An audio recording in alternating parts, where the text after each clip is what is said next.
말씀 보겠습니다. 말씀은 열왕기상 19장 1절에서 14절까지의 말씀은 구약성경 열왕기상 19장 1절에서 14절까지의 말씀. 열왕기상 19장 1절에서 14절까지의 말씀을 제가 봉독하도록 하겠습니다. 아합이 엘리야가 행한 모든 일과 그가 어떻게 모든 선지자를 칼로 죽였는지를 이세벨에게 말하니, 이세벨이 사신을 엘리야에게 보내어 이르되, 내가 내일 이맘때에는 반드시 내 생명을 저 사람들 중 한 사람의 생명과 같게 하리라. 그렇게 하지 아니하면 신들이 내게 벌 위에 벌을 내림이 마땅하니라 한지라.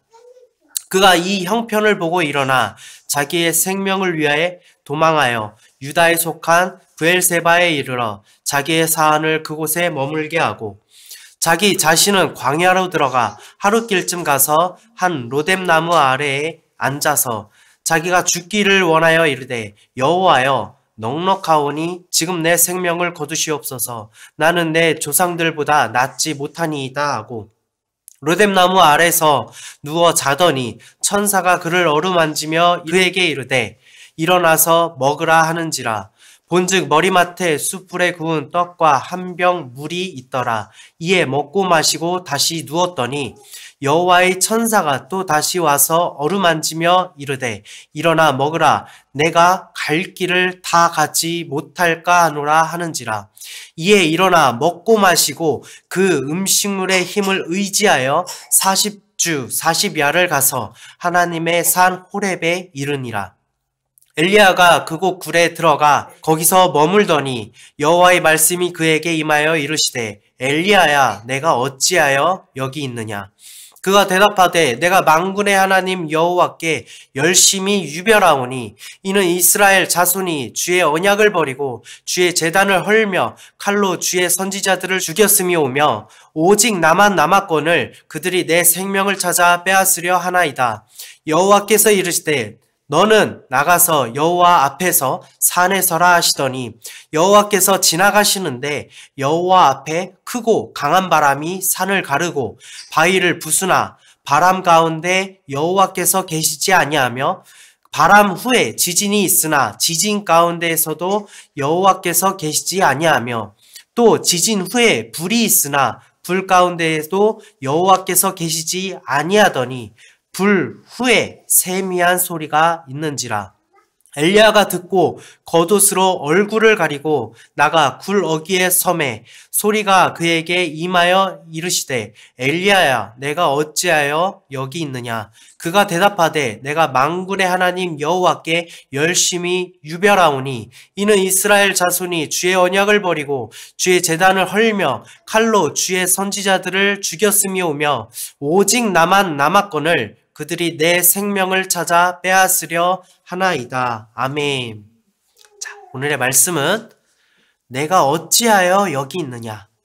내가 어찌하여 여기 있느냐? 라는 제목으로 말씀을 증거하도록 하겠습니다. 그리스도의 몸된 교회로서 그의 지체로서 진정한 행복을 누리며 살아오고 계십니까? 아멘. 믿음을 지키기 참 어렵죠. 우리가 은혜 받았음을 알기에 더 이상 하나님을 부정하면서 살아갈 수는 없습니다. 이전에 무슨 일이 있을 때마다 하나님을 부정하고 인내 없네 했던 삶을 이제는 그러고 싶어도 못하죠. 그것 또한 결국 부질없음을 깨닫게 되기 때문입니다. 그것을 우린 너무나도 잘 알고 있습니다. 그럼에도 어째서인지 나에게 일어나는 고난, 역경, 괴로움은 언제나 힘듭니다. 언제쯤 이 고통이 끝날지 모르겠어요. 예수님이 나와 함께라면 평안하다는 것 알지만, 오늘 찬양도 그렇게 했잖아. 평안해. 내가 평안하다. 이렇게 찬양을 불렀지만 이제는 정말 평안해지고 싶다라는 것입니다. 그러기 위해선 이제는 다 그만두고 싶다라는 생각을 우리는 간혹 하게 됩니다. 여러분 마음을 제가 너무 잘 알고 있지 않습니까? 저 또한 매일같이 느끼는 감정입니다. 정말 포기하고 싶다, 그만하고 싶다. 이런 생각 정말 하루에도 수십 번 넘게 생각을 합니다. 하지만 그거 아십니까? 위대한 선지자 엘리야도 그러했습니다. 너무 지쳐서 이제는 모든 걸 포기하고 싶었던 때가 그에게도 있었습니다. 하지만 그는 결국 위대한 선지자로 남게 됩니다. 그가 어떠한 일을 겪었고 어떻게 변화되었는지 오늘 함께 살펴보면서 귀중한 교훈과 진리를 통해서 여러분에게도 그러한 변화가 있기를 소망합니다. 엘리야는 이스라엘을 너무 사랑했죠.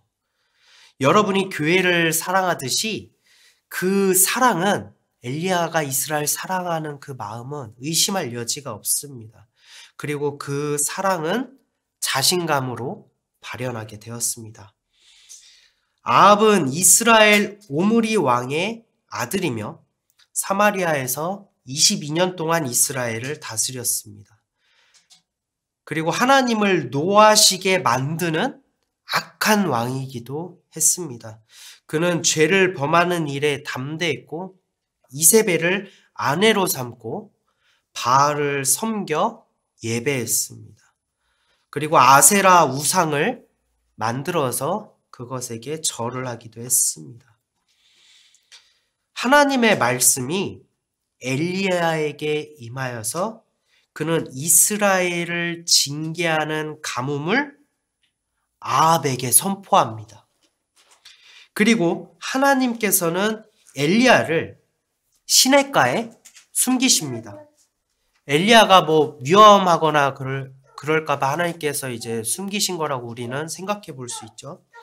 하나님은 그곳에서 엘리야를 마시게 하시고 까마귀들을 통해서 떡과 고기를 물어오게 하셔서 엘리야를 배불리 먹이십니다. 그뿐이겠습니까? 사르밧 과부를 통해 또 먹게 하시고 하나님께 간구함으로 기도하였더니 과부의 죽은 아들도 다시 살리는 경험을 하게 됩니다. 거기서 끝이 아니죠. 18장에서는 850명의 바알과 아세라의 선지들과 갈멜산에서 엘리야 홀로 맞서 싸웁니다. 그리고 오직 엘리야만이 하나님의 능력으로 승리하고 우상 숭배하는 선지자들을 하나도 남김없이 멸하는 모습을 우리는 보게 됩니다. 또 그뿐이겠습니까? 엘리야가 기도하니까 3년 반의 가뭄을 끝내는 엄청난 폭우가 쏟아지게 됩니다. 그때 하나님의 능력이 엘리야에게 임했고 그 능력으로 엘리야는 왕의 마차보다도 더 빨리 나가며 하나님을 섬기는 선지자로 승승장구하는 모습을 우리는 18장에서도 살펴볼 수 있습니다. 엘리야만큼은 아니더라도 우리에게도 여러분에게도 이러한 시절이 다 있으실 것입니다. 하나님을 믿으니 세상이 달라 보이고 사람은 고쳐 쓸 수 없다라고 이야기하잖아요. 하지만 하나님을 만나니 내 삶이 달라지고 하나님이 나를 고쳐 쓰는 거예요. 사람을 고쳐 쓸 수 있는 거는 하나님뿐이더라고요.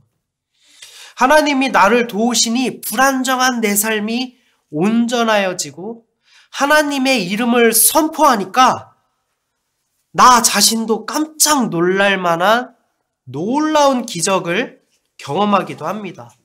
우리가 그럴 때마다 얼마나 짜릿합니까? 얼마나 행복합니까? 미처 경험하지 못했던 것들이잖아요. 이것이야말로 하나님을 믿는 삶이죠. 하나님 품에 안기는 그날까지 엘리야와도 같이 영적으로 승승장구하는 삶을 우리는 소망하며 살아오고 계시진 않습니까? 그렇죠? 저도 그렇게 하나님 품에 갈 때까지 그렇게 살고 싶습니다. 하지만 오늘 본문의 말씀은 그 위대한 엘리야에게도 시련이 찾아옵니다.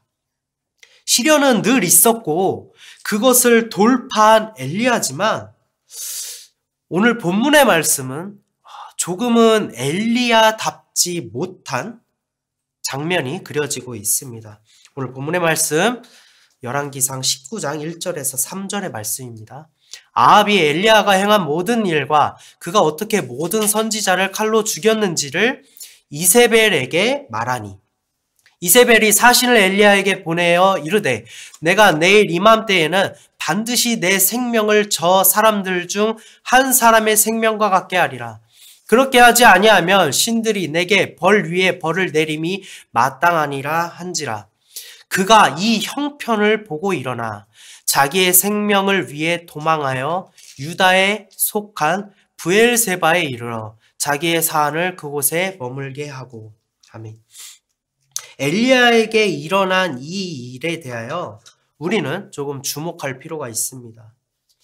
아합이라는 왕도 아니고 그의 아내인 이세벨을 통하여 당장 일어난 일도 아니고 이세벨이 아니라 또 그의 사신을 통하여 엘리야를 죽이겠다는 소리를 전해 듣는 거예요.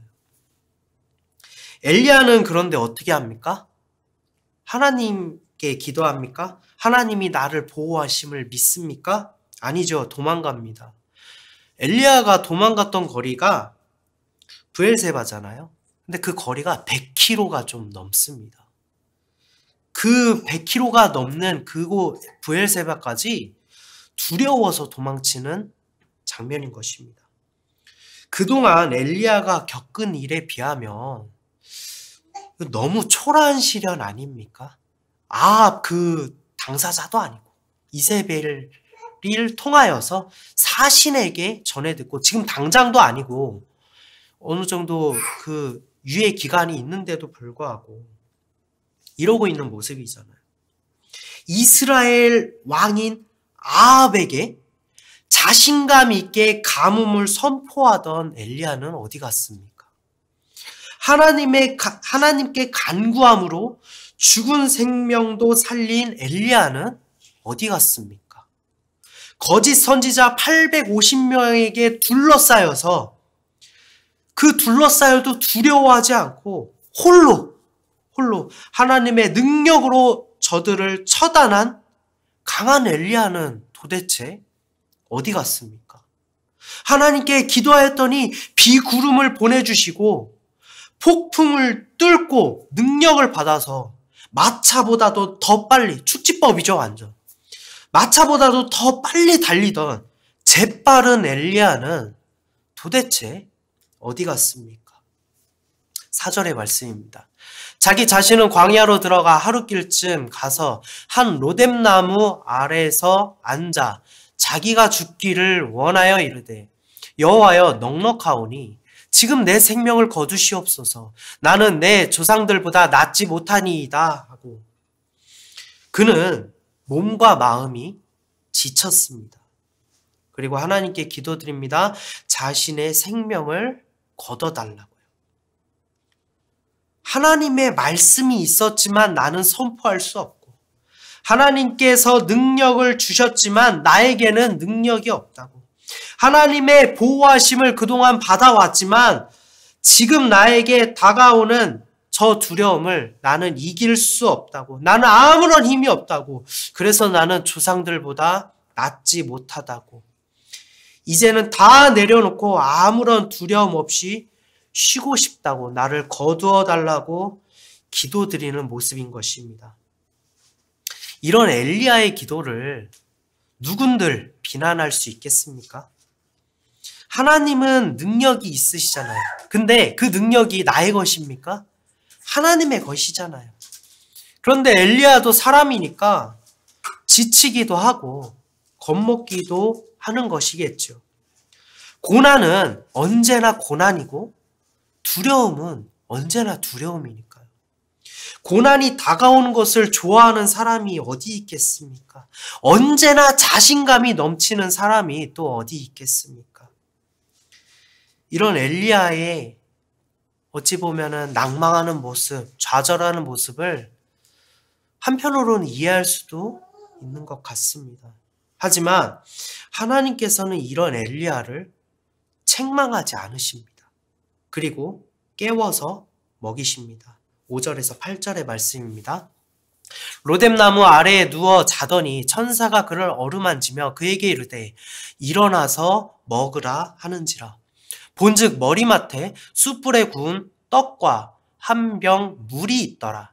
이에 먹고 마시고 다시 누웠더니 여호와의 천사가 또 다시 와서 어루만지며 이르되 일어나 먹으라.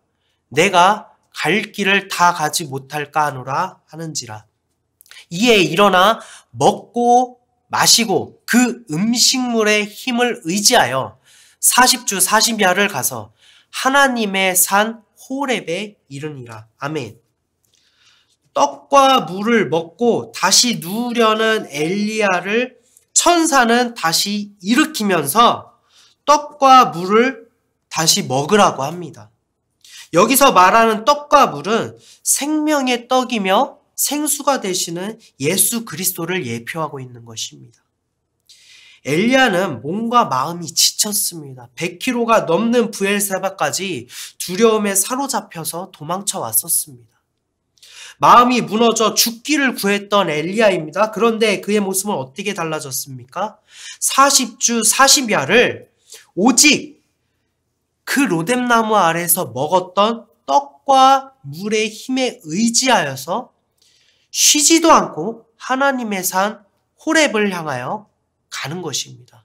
그 가는 동안에 아무것도 먹지 않은 거예요. 오직 그 로뎀나무 아래에서 먹은 떡과 물, 그것만으로도 40일 밤낮을 걸어서 그 호렙산까지 간 것입니다. 엄청난 이적을 그 로뎀나무에서 경험하고 그거에 힘입어서 일어난 것입니까? 단지 그 떡과 물을 먹었을 뿐인 것입니다. 그것을 먹으니 할 수 있다는 것입니다. 예수 그리스도께서 떡과 물이 되신 예수 그리스도께서 우리를 채우십니다. 예수 그리스도는 우리를 일으키십니다. 그리고 예수 그리스도가 그 길을 가실 힘을 주신다는 것을 믿으시기 바랍니다. 9절에서 10절의 말씀입니다. 엘리야가 그곳 굴에 들어가 거기서 머물더니 여호와의 말씀이 그에게 임하여 이르시되 엘리야야 내가 어찌하여 여기 있느냐. 그가 대답하되 내가 만군의 하나님 여호와께 열심히 유별하오니 이는 이스라엘 자손이 주의 언약을 버리고 주의 제단을 헐며 칼로 주의 선지자들을 죽였음이오며 오직 나만 남았거늘 그들이 내 생명을 찾아 빼앗으려 하나이다. 보십시오. 하나님의 산 호렙에 이르게 된 엘리야는 어떻게 합니까? 하나님을 찾지 않습니다. 그곳에 있는 굴에 머뭅니다. 이것은 어찌 보면 엘리야의 심리 상태 또한 말해주는 것 같습니다. 우리가 마음이 너무 무너질 때 기도의 자리에 나가기는 하지만 그저 가만히 앉아서 기도하잖아요. 아무 말도 하기 싫은 거예요. 그래도 의지할 분은 하나님이라는 사실을 알고 있기 때문에 그저 그 자리에서 기도하는 신용만 할 뿐이지.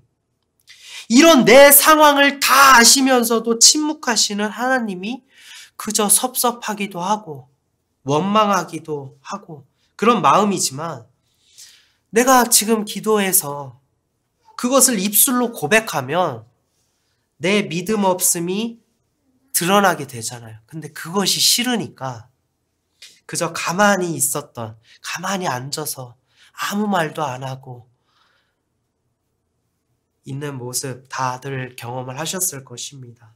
저도 마찬가지고 엘리야도 지금 그러고 있는 상황인 것입니다. 하지만 하나님은 그런 엘리야에게 먼저 다가오십니다. 그리고 말씀하십니다. 내가 어찌하여 여기 있느냐. 그 얘기를 하나님의 음성을 들은 엘리야의 고백을 보십시오. 마치 아이가 부모에게 울면서 하소연하는 모습 같지 않으십니까?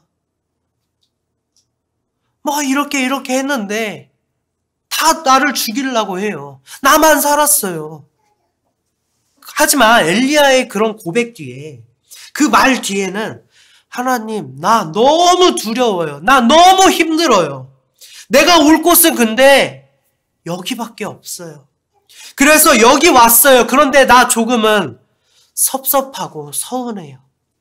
하나님께 나아온다고 하지만 나 이 절망 속에 지금 있어요. 하나님 앞이지만 나는 지금 절망 속에 있어요. 그런 모습인 것입니다. 11절에서 12절의 말씀입니다. 여호와께서 이르시되 너는 나가서 여호와 앞에서 산에 서라 하시더니 여호와께서 지나가시는데 여호와 앞에 크고 바람이 산을 가르고 바위를 부수나 바람 가운데 여호와께서 계시지 아니하며 바람 후에 지진이 있으나 지진 가운데에도 여호와께서 계시지 아니하며 또 지진 후에 불이 있으나 불 가운데에도 여호와께서 계시지 아니하더니 불 후에 세미한 소리가 있는지라. 아멘. 하나님은 그런 엘리야를 하나님의 앞 산에 세우십니다. 집중해서 보십시오. 아주 중요한 부분입니다. 여호와께서 지나가시는데, 이 부분은 성경에서 기록된 이 장면을 설명하는 것입니다. 여호와께서 분명하게 지금 지나가고 계시는 거예요. 그 여호와 앞에 크고 강한 바람이 산을 가르고 바위를 부숩니다. 그 바람이 무엇이라고 했죠? 여호와 앞에 있다고 했어요. 그 바람 뒤에 누가 있습니까 지금? 여호와가 있잖아요. 하나님이 계시잖아요. 누가 한 일이죠? 그 바람이 일어나고 산을 가르고 바위를 부수는 그 일을 누가 하신 것입니까? 하나님이 하신 거잖아요. 그 후에 지금 엘리야의 시점을 나타내고 있는 것입니다. 그 바람 가운데 여호와께서 계시지 아니하며, 지금 그 바람을 주관하시는 분이 결국 하나님이신데 그 바람 속에 하나님을 찾으려고 했던 것입니다. 그런데 그곳에 없었다라고 기록하고 있는 거예요. 엘리야가 지금 어디를 바라보고 있다는 것입니까? 하나님 그 자체가 아니라 현상 가운데서 하나님을 찾으려고 했다는 것입니다. 지진은 있었으나, 즉 하나님이 주관하신 일임을 성경은 기록하고 있지만 엘리야는 지금 그 지진이라는 현상에서 하나님을 찾으려고 했다는 것입니다. 그러나 거기에 하나님이 계셨습니까? 엘리야의 눈에는 없었다라는 것입니다. 불은 분명하게 있었고 그것을 주관하시는 분은 하나님이시지만 엘리야는 지금 그 불이라는 현상에서 하나님을 찾고 있었고 하나님을 발견하지 못했다라는 것입니다. 엘리야는 하나님의 능력으로 땅에 기근이 왔음을 경험했습니다. 엘리야는 하나님의 능력으로 그 불이 각든 송아지를 다 태우고 도랑을 핥으면서 하나님의 능력을 경험했습니다. 하나님의 능력으로 비구름이 온 것을 경험한 엘리야지만 결국 하나님의 능력은 현상이 일어나야만 믿었던 것이었던 것입니다. 하나님의 현상이 일어나야만 엘리야는 그것을 믿었다는 것이에요. 그래서 그 현상의 본질이 결국 하나님의 주권임이 아니라 현상 그 자체에서만 하나님을 찾았다는 거예요. 본질이신 하나님을 현상에 가두어서 바라보았던 것입니다. 그 현상만 바라보니 본질이 보이지 않았던 것이에요. 지금 이 모습, 엘리야의 모습이, 성경에서 기록된 이 엘리야의 모습이 꼭 우리의 모습과 같지 않습니까? 무슨 일이 일어나야지만 하나님의 뜻인 줄 아는 거예요. 내 눈으로 확인이 돼야지만 하나님의 뜻으로 여기는 것이에요. 우리는 정작 하나님을 믿는다라고 외치고 있지만 표적을 보이십시오. 표적을 구했던 바리새인들과 다르지 않는 신앙을 갖고 있다는 것입니다. 그래서 놀라운 일들을 이미 우리의 삶에서 수없이 경험을 했음에도 불구하고 작은 고난 속에서 하나님이 침묵하시면 우리는 로뎀 나무 아래에서 드러눕고 호렙산에 이르렀어도 결국 그 굴 안에서 머물 뿐이라는 것입니다. 엘리야가 얼마나 혼란스러웠을까요? 그 모습을 보고 얼마나 의아했을까요? 이거 하나님의 불인데? 이거 하나님의 바람인데? 이거 하나님께서 다 하신 일인데 왜 그 안에 하나님이 없지? 내가 그동안 봐왔던 건 그거였는데, 내가 생각하고 내가 인식했던 건 그곳에 반드시 하나님 있어야 되는데 왜 없지? 눈앞에 현상을 분명하게 보이는데 하나님을 발견하지 못하는 엘리야는 자기 자신을 목격하게 된 것입니다. 그런 나 자신을 발견하게 된 것이에요. 그런 엘리야에게 거대한 현상이 아니라 작고 고요한 세미한 소리가 들리게 됩니다. 그 소리는 어떤 소리입니까? 그 어떤 현상보다도 더 위대하고 그 어떤 고난을 돌파해버리는 그 세미한 강한 소리가 엘리야에게 들리게 되고 엘리야는 비로소 진정으로 두려움을 느끼게 됩니다. 13절에서 14절의 말씀입니다. 엘리야가 듣고 겉옷으로 얼굴을 가리고 나가 굴 어귀에 섬에 소리가 그에게 임하여 이르시되 엘리야야 내가 어찌하여 여기 있느냐. 그가 대답하되 내가 만군의 하나님 여호와께 열심히 유별하오니 이는 이스라엘 자손이 주의 언약을 버리고 주의 제단을 헐며 칼로 주의 선지자들을 죽였음이오며 오직 나만 남았거늘 그들이 내 생명을 찾아 빼앗으려 하나이다. 아멘. 죄인이 하나님을 바라보면 죽습니다. 성경에 그렇게 기록되고 있죠. 엘리야가 그 세미한 소리를 듣고 난 다음 어떤 행동을 합니까? 겉옷으로 얼굴을 가렸다라고 합니다. 얼굴을 가렸다라는 것은 무엇이죠? 왜 하나님을 바라보면 죽죠, 우리가? 죄인이잖아요. 죄가 있으면 하나님을 바라보면 죽잖아요. 그런데 그 세미한 음성을 들었더니 엘리야의 행동은 자신이 죄인임을 깨달았다는 것입니다. 그 세미한 소리가 얼마나 두렵고 떨리는 하나님의 음성이었다는 것을 엘리야는 비로소 깨달았다는 것입니다. 큰 이적을 본 것입니까? 이미 봤죠. 근데 그곳에서 바라보지 않았잖아요. 큰 이적이 있었을 때 엘리야가 얼굴을 가린 게 아니었잖아요. 작은 음성의 얼굴을 가린 것입니다. 그리고 하나님께서 다시 한번 엘리야에게 묻습니다. 내가 어찌하여 여기 있느냐?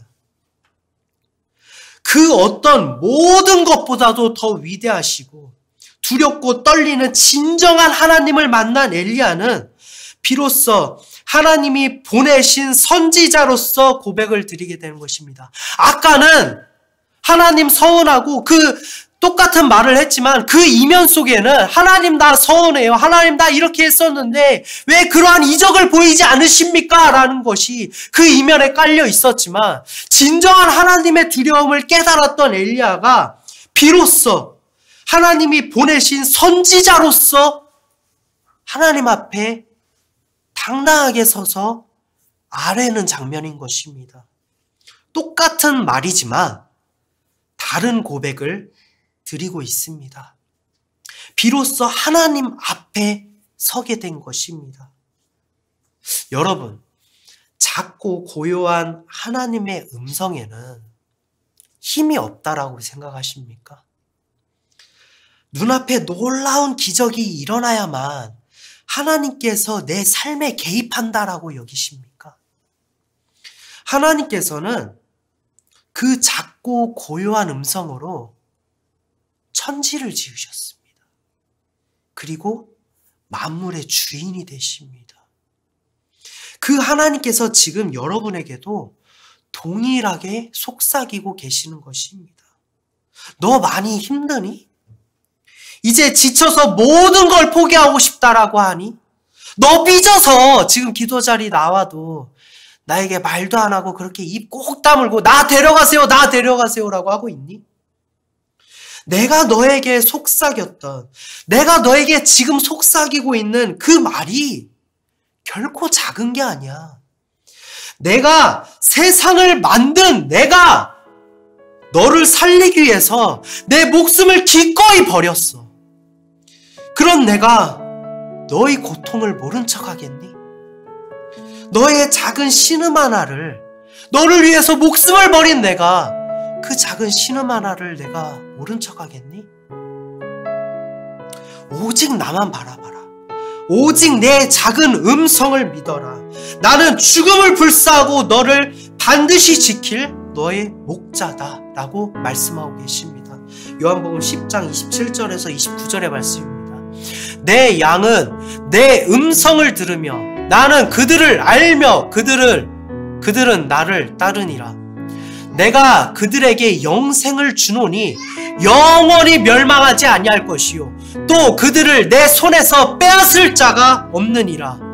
그들을 주신 내 아버지는 만물보다 크심에 아무도 아버지 손에서 빼앗을 수 없느니라. 아멘.